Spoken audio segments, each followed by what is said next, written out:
DPRD Kota Palembang menggelar rapat paripurna dalam agenda serah terima jabatan dari pejabat Wali Kota Palembang ke Wali Kota Palembang terpilih periode 2025-2030. Rapat paripurna dengan agenda serah terima jabatan Wali Kota Palembang dipimpin langsung oleh Ketua DPRD Palembang Ali Subri, didampingi Wakil Ketua 1 Hari Adriansyah, Wakil Ketua 2 Muhammad Hidayat, dan Wakil Ketua 3 Zainal Abidin. Proses serah terima jabatan dari pejabat Wali Kota Palembang CK Virgowansyah ke Wali Kota Palembang terpilih Ratu Dewa ditandai dengan prosesi pembacaan surat keputusan Mendagri oleh Sekretaris DPRD Palembang Ihsan Tosni. Dalam pidatonya, Wali Kota Palembang Ratu Dewa menceritakan dirinya berasal dari desa Rantau Sialang yang merantau sejak kelas 1 SMP. Orang tuanya adalah seorang pegawai negeri, sementara Ratu Dewa sehari-hari membantu orang tua berkebun dan menanam padi. Bersama Wakil Wali Kota Palembang, Prima Salam, ia mengucapkan terima kasih atas dukungan dan kerjasama semua pihak. Prima Salam, menurut Ratu Dewa, merupakan sosok pemuda yang penuh semangat juang. Orang tuanya adalah seorang honorer di pemerintahan yang kemudian diangkat menjadi seorang pegawai negeri sipil. Ratu Dewa berkeyakinan jika ia bisa menjadi wali kota saat ini merupakan doa dari kedua orang tua. Gubernur Sumatera Selatan yang diwakili oleh Asisten 1 Bidang Pemerintah dan Kesejahteraan Rakyat Sunarto mengucapkan selamat dan sukses atas terpilihnya pasangan Ratu Dewa dengan Prima Salam sebagai wali kota dan wakil wali kota Palembang. Gantiannya berjalan lancar. Semoga kepemimpinan Ratu Dewa ini lebih sukses lagi Palembang ke depan. Palembang jadi Palembang emas. Baik, kami ucapkan terima kasih dari Gerindra, selanjutnya dari Partai Golkar. Mungkin ada hal-hal penting nggak? Tidak ada pesan khusus. Golkar, selanjutnya Pesan khusus saya selaku Ketua Partai DPR, Golkar. semoga Pak Ratu Dewa bisa menempatkan suatu OPD itu yang punya kompetensi. Tidak seperti yang dahulu. Itulah pesan dari saya. Sudah berapa kali saya sampaikan kepada Pak Ratu Dewa. Untuk itu kami mengucapkan banyak-banyak terima kasih kepada seluruh pimpinan, anggota DPRD, penyelenggara pemilu, dan juga seluruh masyarakat, insan pers, warga Kota Palembang. Dari Palembang, Sumatera Selatan, Febriansyah, TV One mengabarkan.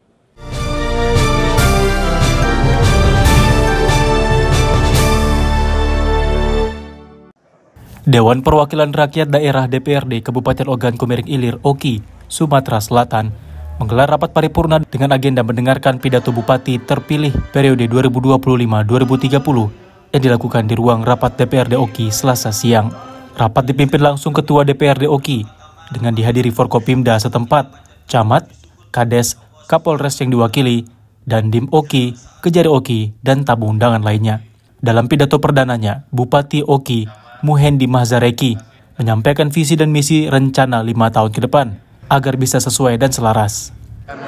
Pidato pertama di hadapan seluruh DPRD menyampaikan visi dan misi rencana 5 tahun ke depan.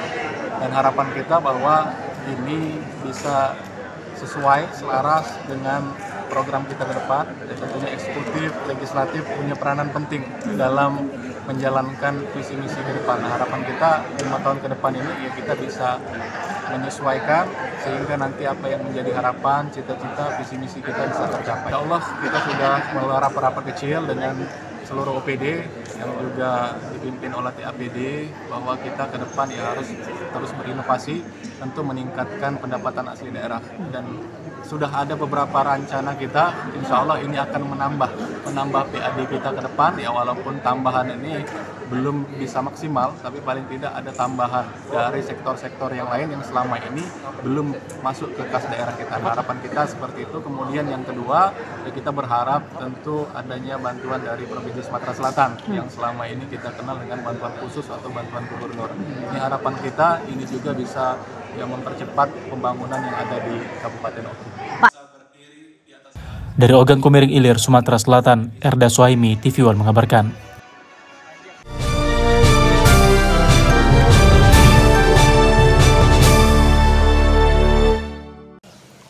Bupati Musi Banyuasin HM Toha mengunjungi warga korban banjir di kawasan Kecamatan Sangadesa, Musi Banyuasin.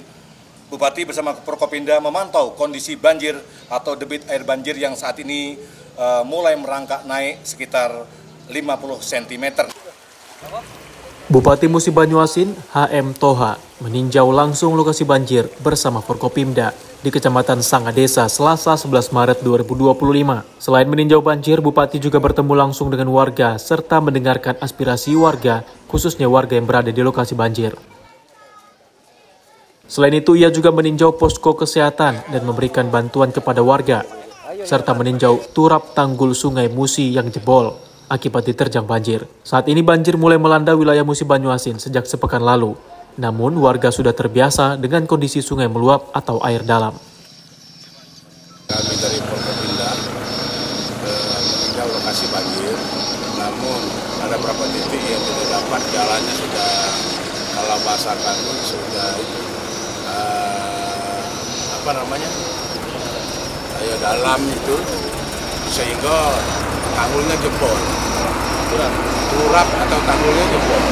Jadi kami minta kepada pihak pusat untuk dapat di kaki ini, kalau jalan ini putus, itu merupakan jalan mati atau penyambung antar kabupaten antara kabupaten Musi Banyuasin dan kabupaten Lubuk Linggau, Muratara, putus semua jalan. Warga diimbau untuk selalu waspada dengan kondisi banjir. Pemerintah Musi Banyuasin juga menyediakan tim tanggap yang bekerja sama dengan TNI Polri serta BPBD untuk membantu warga jika sewaktu-waktu banjir terus naik. Dari Musi Banyuasin, Sumatera Selatan, Pujo Kusuma TV One mengabarkan.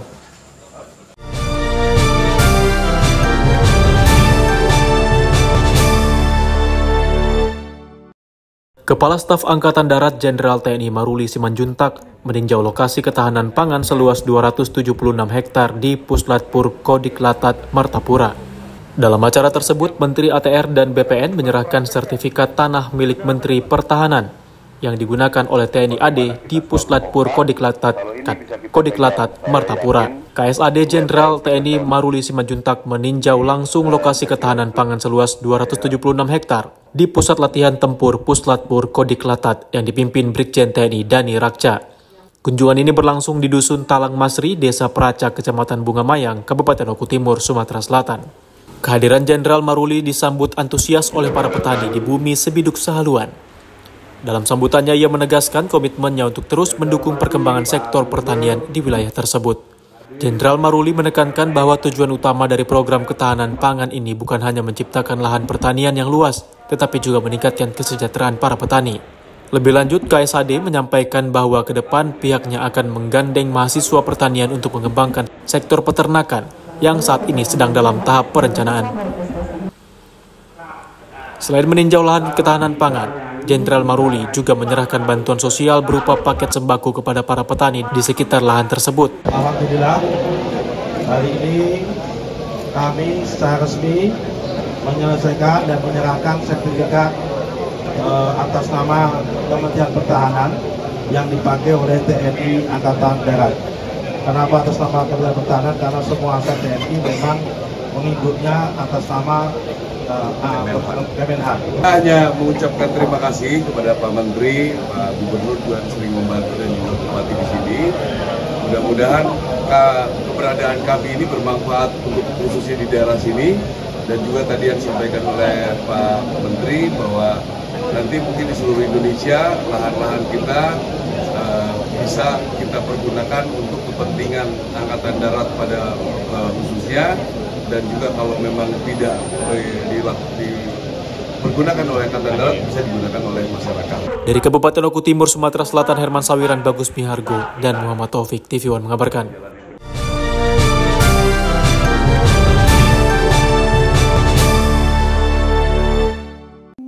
Dewan Pimpinan Daerah Grip Jaya Sumatera Utara menggelar buka puasa bersama dengan ratusan warga dan ulama dari Majelis Salawat Ahlul Khirom Nahdlatul Ulama yang dipimpin Kiai Haji Hambali. Selain itu, DPD Grip Jaya Sumut juga memberikan santunan kepada ratusan anak yatim berupa beras dan bantuan lainnya.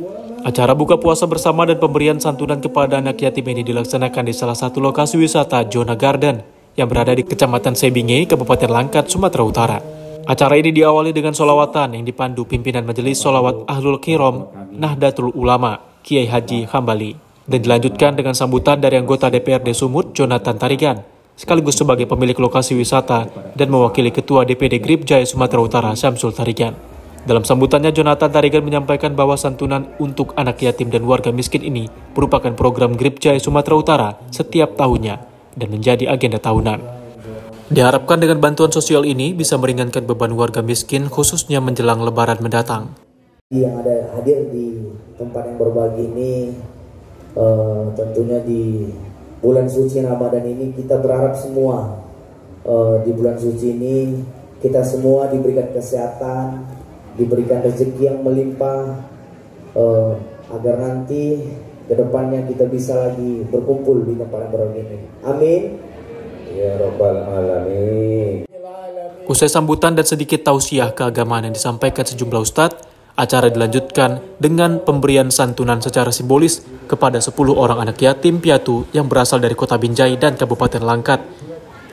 Dengan diawali pemberian santunan oleh Ketua DPD Grip Jaya Sumut, Samsul Tarigan, dan diikuti sejumlah perwakilan dari Forkopimda, ulama, dan pengurus DPD Grip Jaya Sumut lainnya.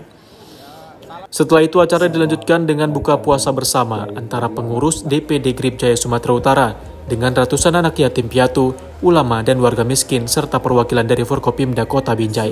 Dari Binjai, Sumatera Utara, Taufik Hidayat TV mengabarkan.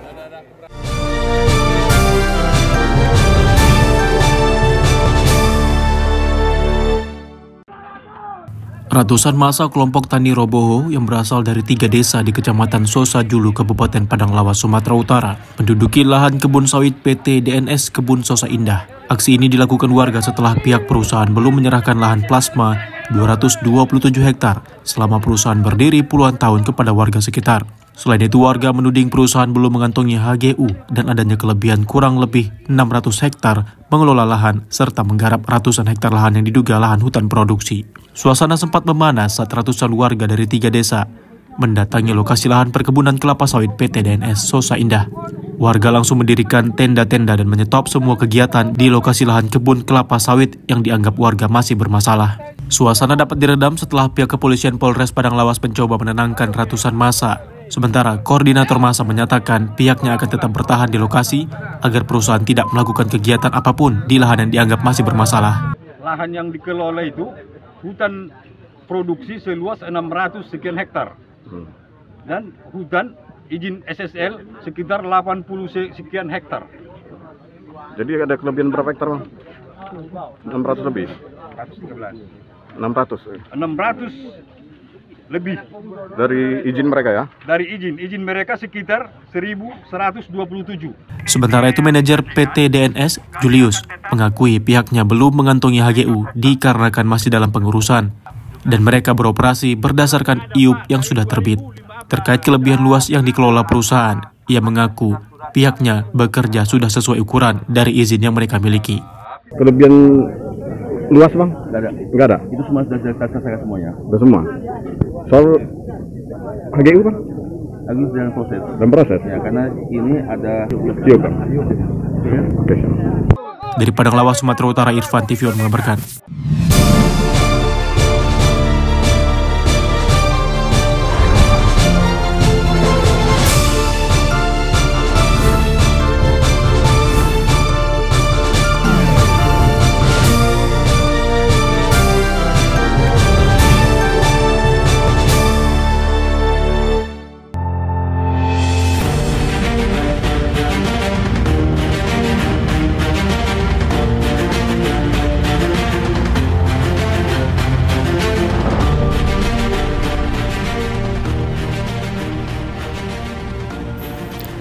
SMA Islam Plus Askia Medan menorehkan prestasi membanggakan. Sebanyak 130 siswa berhasil melanjutkan pendidikan ke perguruan tinggi di luar negeri.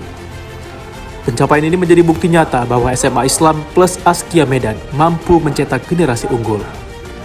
Para siswa-siswi telah menjalani berbagai program pembinaan dan bimbingan intensif sejak awal mereka duduk di SMA Islam Plus Askia Medan. Pihak yayasan telah menargetkan agar 100% lulusan dapat melanjutkan pendidikan ke jenjang lebih tinggi, baik di dalam maupun luar negeri. Dari kelulusan pada tahun 2024 sebelumnya, 100% siswa-siswi SMA Islam Plus Askia lulus di PTN-PTN favorit, sekolah kedinasan, maupun perguruan tinggi luar negeri.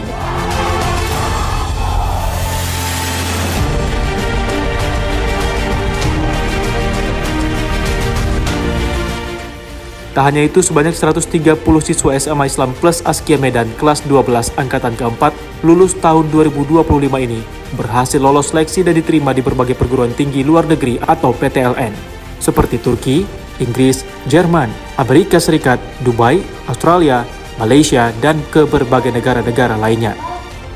Mereka diterima di berbagai jurusan bergengsi seperti kedokteran, teknik sipil, dan hukum, membuktikan kualitas akademik yang dimiliki para lulusan SMA Islam Plus Askia Medan. Capaian luar biasa ini tentu tidak lepas dari peran besar para tenaga pendidik serta fasilitas yang menunjang proses belajar mengajar di SMA Islam Plus Askia Medan.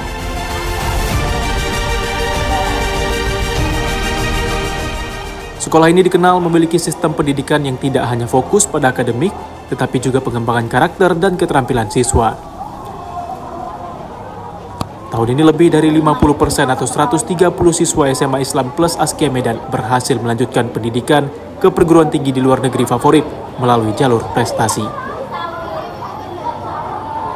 Kami siswa SMA Islam Plus Askia Medan angkatan 4 tahun 2025 lulus perguruan tinggi luar negeri Askia luar biasa. Selamat kami ucapkan kepada 130 siswa-siswi kami yang berhasil lulus di perguruan tinggi luar negeri. Semoga pencapaian ini bisa menjadi motivasi untuk terus mengukir prestasi dan kelak bisa berkontribusi kepada masyarakat, bangsa, dan negara.